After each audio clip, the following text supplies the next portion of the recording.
Então, no primeiro, né? Odiar os pais. Por que fala isso? Eu vou até ler aqui. Se alguém vier a mim e não odeia seu pai, sua mãe, sua mulher e seus filhos, seus irmãos e suas irmãs, e mesmo sua própria vida, não pode ser meu discípulo. E quem quer que não carregue a sua cruz e quer me seguir, não pode ser meu discípulo. Quer dizer, ele está querendo que você carregue sua cruz. Eu tenho que sofrer para seguir Jesus? Não, ele não está falando que você tem que sofrer. E tudo é muito relativo nesse mundo. O que é sofrer? Sim. Eu tenho...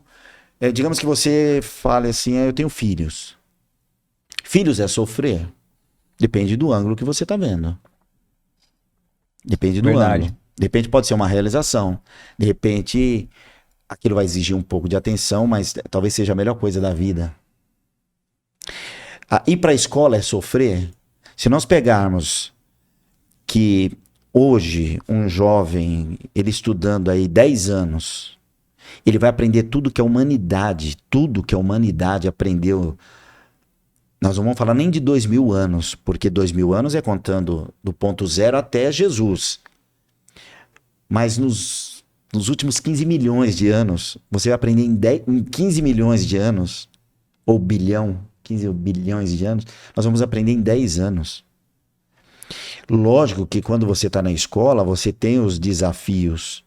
E esses desafios sempre temos a impressão que é um grande problema, né?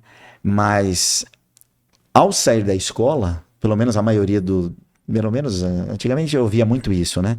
A pessoa, quando tinha lá o período de finalzinho de novembro, que as aulas começavam só em fevereiro, que aí tinha que ficar em casa, quando batia assim em janeiro, a garotada não via a hora de voltar pro colégio, porque saía de casa e tinha uma outra rotina. Então você tinha um ambiente de casa, tem um ambiente da escola, aí tinha a educação física, e aí tinha novos colegas.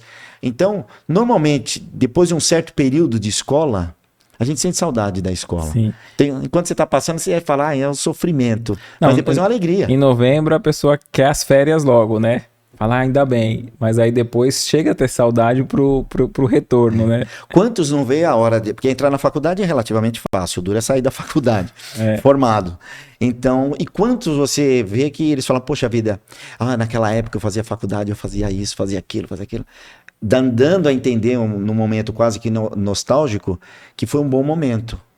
Então, quando Jesus fala carregar a sua cruz, é a sua carga de desafio, de superação, de mostrar para você que você é capaz, que você desempenhou um papel.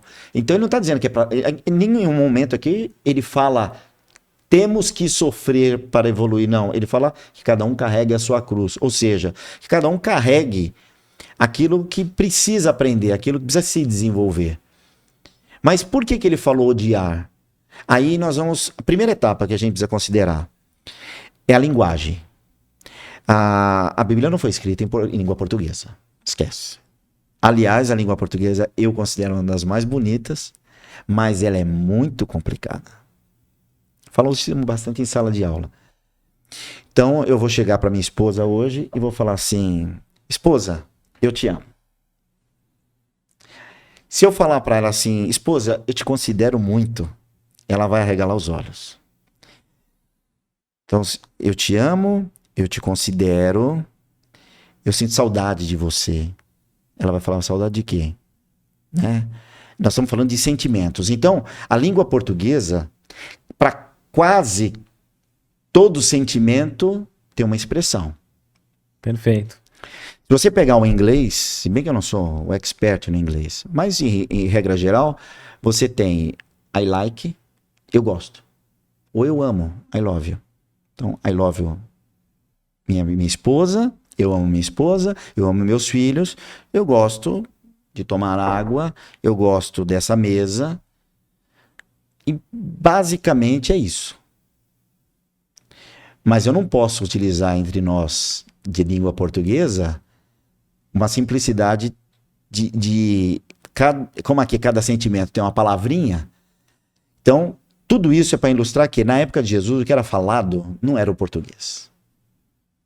Era uma língua bem primitiva.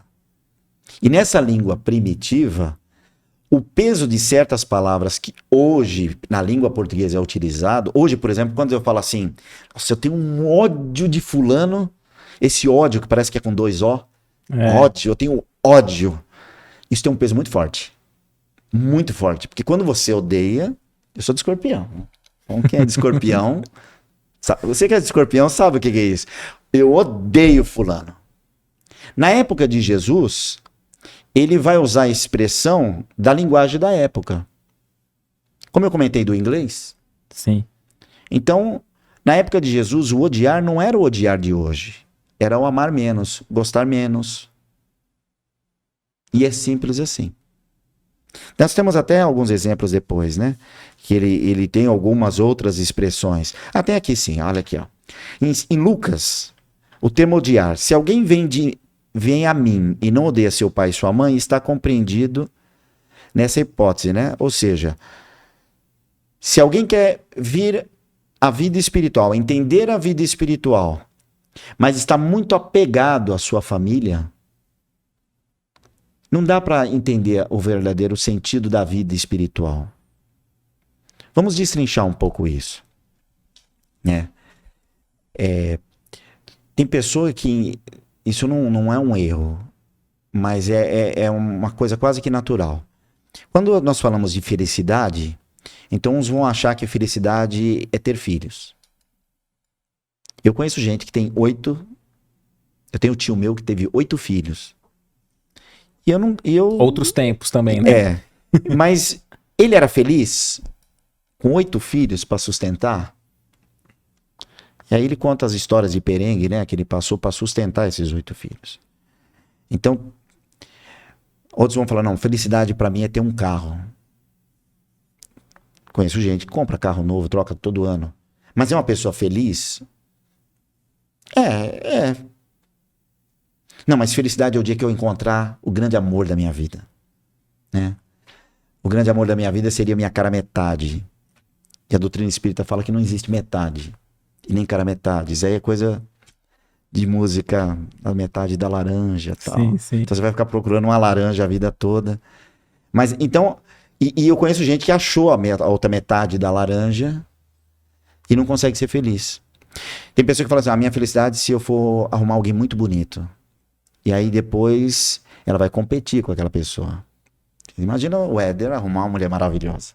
Então ele entra num ambiente, a tendência de ficar enciumado e você se cobrando para tal altura da beleza daquele outro. Sim. Então a felicidade é muito relativa. Espiritualmente falando, a felicidade então ela não pode se apegar a coisas materiais e nem pessoas. E nem pessoas. Porque se somos filhos de Deus, os meus filhos, nessa encarnação são os meus filhos, mas são filhos de Deus, que na verdade são os meus irmãos. É que no teatro da vida, eu sou pai, mas na próxima encarnação eles podem ser meus filhos. Então, nós colocamos a felicidade nas coisas materiais. E aqui a proposta de Jesus é mostrar esse outro lado. Existe uma vida espiritual. Se você for muito apego só ao mundo material, não é ali que está a felicidade. Então, se você quiser realmente entender o porquê da vida, talvez algumas respostas não vão estar exatamente no que a gente enxerga. O que você achou desse corte? Coloca aqui nos comentários a sua opinião sobre esse tema. Para ver o episódio completo, é só pesquisar Recomeçar Podcast Espírita. E caso tenha ficado alguma dúvida sobre a doutrina espírita, é perfeitamente normal. Procure ler as obras de Allan Kardec.